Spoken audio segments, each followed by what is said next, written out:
José vai passar por reveses altos e baixos na vida, que poucas pessoas manteriam fé diante de tudo que ele passou. Quem planejou sua morte, quem o vendeu como escravo, foram seus irmãos. E a gente pode dizer seus irmãos sanguíneos, mas seus irmãos de fé. Porque aquela era a família da fé. Aquele era o pequeno povo e a pequena comunidade do povo de Deus na face da terra. E esses eram seus irmãos maiores, que deveriam ser exemplo para ele. Mas de repente, esses seus irmãos maiores, que deveriam ser exemplo de fé para ele, fizeram tudo isso, pisaram na bola. Que motivo de escândalo. Quem permaneceria na fé numa igreja como essa? Numa comunidade de fé como essa? Está percebendo? Olha o que este jovem de 17 anos de idade começou a enfrentar. Agora, o que o sustentou foi que ele tinha uma visão de Deus para a sua vida. E ele tinha uma visão de Deus também.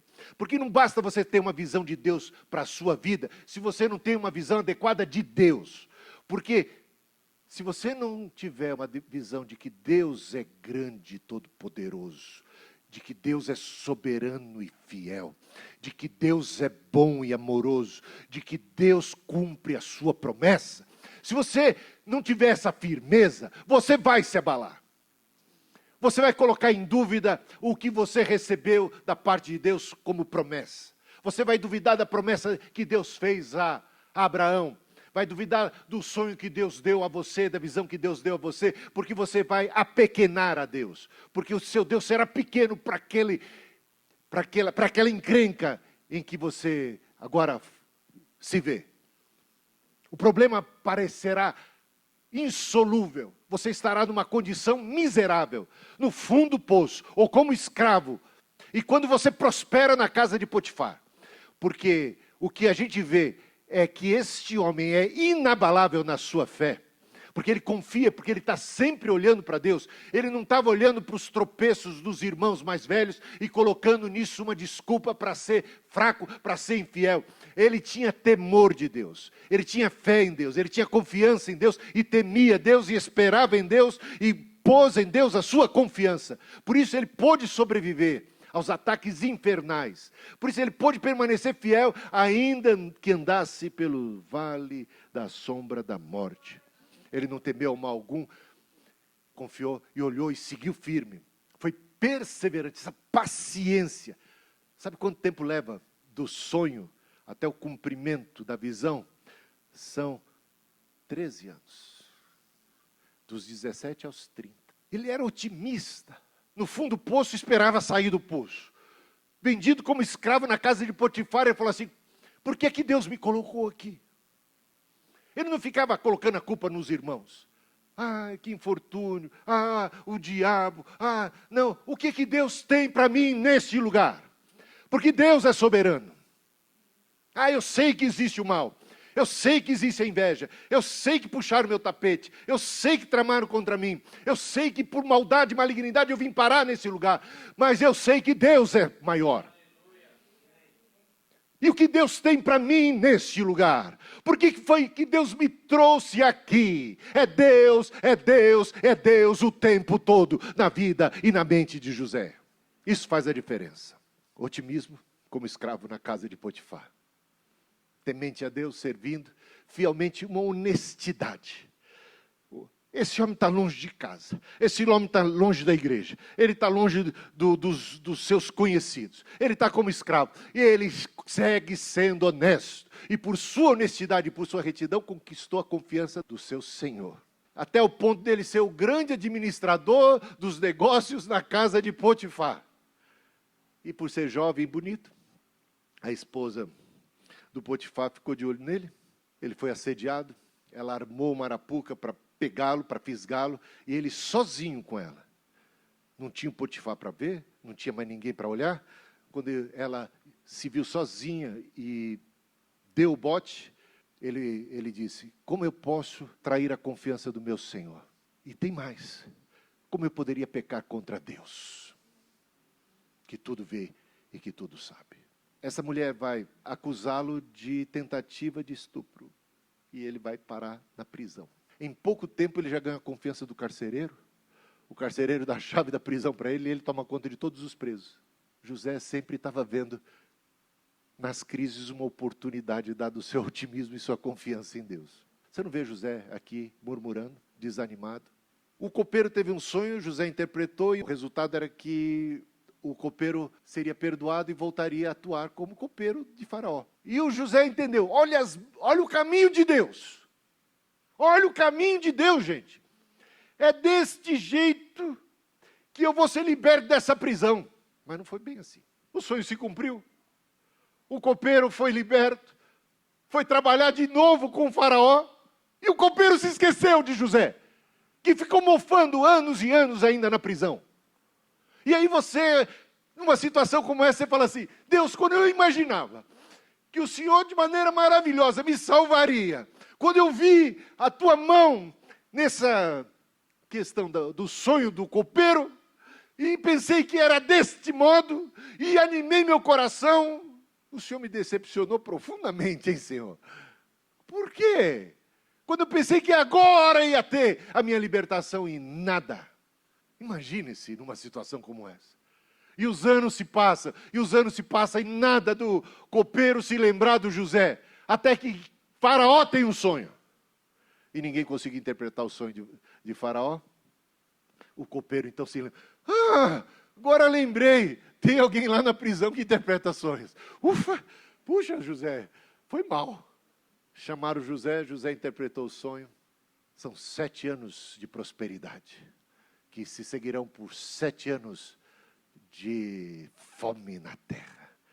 Nesses 7 anos, então, de prosperidade, devemos juntar e nos preparar para os anos de fome. E o faraó ficou encantado com José, achou ele muito inteligente, capaz. Você não quer trabalhar comigo? Nesses anos de prosperidade, vou precisar de um bom administrador para a gente... E o José foi galgado a posição de governador de todo o Egito. Chegaram os anos de fome. Com 2 anos de fome, ninguém estava mais aguentando. Quem estava ao redor ele não estava precavido, preparado.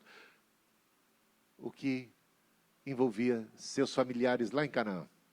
Jacó e todos os seus irmãos, passando fome.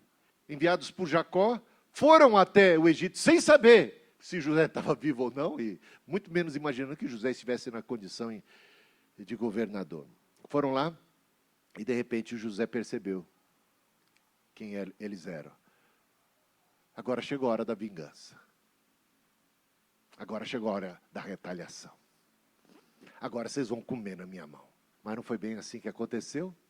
Ele faz um teste com os irmãos, para ver se os irmãos tinham mudado de coração, e percebe que os irmãos realmente agora tinham um novo coração, e não estavam expondo o irmão mais caçula, porque o teste foi com Benjamim, e ele percebeu que os irmãos eram capazes agora, esses mesmos irmãos que haviam tramado a sua morte, que haviam vendido, que haviam mentido para o seu pai, eram capazes de dar a vida para salvar a vida desse caçula. E no final, José se revela a seus irmãos. Ele perdoa.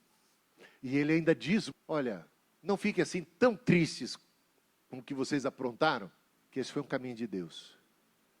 Que a mão de Deus estava na sua história como um todo. E que não foram os irmãos, na sua malignidade, na sua maldade, que o haviam enviado como escravo para o Egito. Foi Deus que, na sua soberania, planejou tudo para que um dia José pudesse ser exaltado à posição de governador e houvesse salvação de nações, inclusive da nação de Israel. Essa perspectiva, meus irmãos, muda tudo. Muda tudo na minha vida e na tua vida se a gente tem visão de Deus. Se a gente confia realmente em Deus. Se a nossa vida está posta nas mãos daquele que é Senhor sobre tudo e todos. E se a gente pode confiar plenamente nele, porque aos trancos e barrancos, com toda a malignidade humana, com todo o desacerto, no cotidiano da vida, Deus dirigiu a história. Deus pôs sua mão poderosa e a gente às vezes não conseguia nem perceber como é que pode Deus estar nisto. Como é que ele pode estar nessa trajetória? Parece que José foi abandonado, parece que chegou ao fim, esteve no fundo do poço, foi vendido como escravo, quando parecia que ia melhorar e agora estava prosperando, ele foi caluniado, parou na prisão, quando parecia que ia melhorar na prisão e teve um sonho revelador, nada acontece. Mas Deus, meus irmãos, Deus não falha, Deus não fracassa. Gente, que coisa maravilhosa. Hoje você pode experimentar a libertação das ansiedades, dos temores, dos pavores, porque o que a vida, o que temos a enfrentar ainda pela frente, nós não sabemos.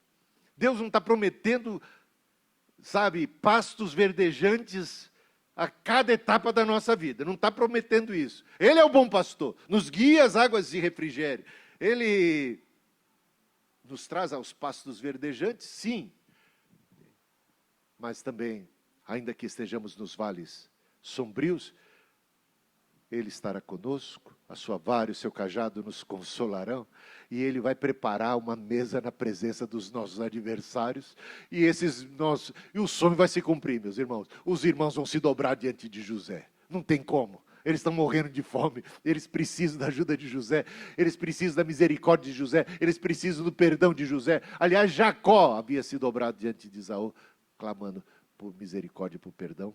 E é assim que a gente vê o mundo dá voltas, mas Deus é soberano, Ele prometeu, Ele cumpriu, Ele tem uma visão, e José ali estava sendo esse prenúncio de como Deus, através da descendência de Abraão e de um descendente em particular, que viria a ser nosso Senhor Jesus Cristo, seria o Salvador do mundo, o Salvador, a bênção das nações, o Rei dos Reis, o Senhor dos Senhores. Vou resumir aqui as virtudes. Teve uma visão de Deus para a sua vida, teve uma visão do caráter de Deus, da fidelidade, do poder de Deus, da grandeza de Deus. Teve fé e confiança no amor e no cuidado de Deus, que o leva a ter otimismo em toda e qualquer circunstância, paz, confiança. Vendo a mão, ele consegue, no meio de toda aquela confusão, sempre discernir a mão de Deus, e sempre confiar na visão, e sempre confiar na palavra de Deus, e segue avante, segue firme, resiliente. Ele é paciente, ele é perseverante, ele confia no Senhor. Ele tem aquela sabedoria do Senhor, a revelação, o Senhor dá para ele sabedoria para ser administrador. Ele tem o temor do Senhor que faz com que ele possa resistir às tentações. Ele é honesto, ele dá um bom testemunho. José também é perdoador. José não coloca a culpa nos irmãos. Ele não faz de ninguém um bode expiatório. Ele não fica se lamentando. Ele não é murmurador.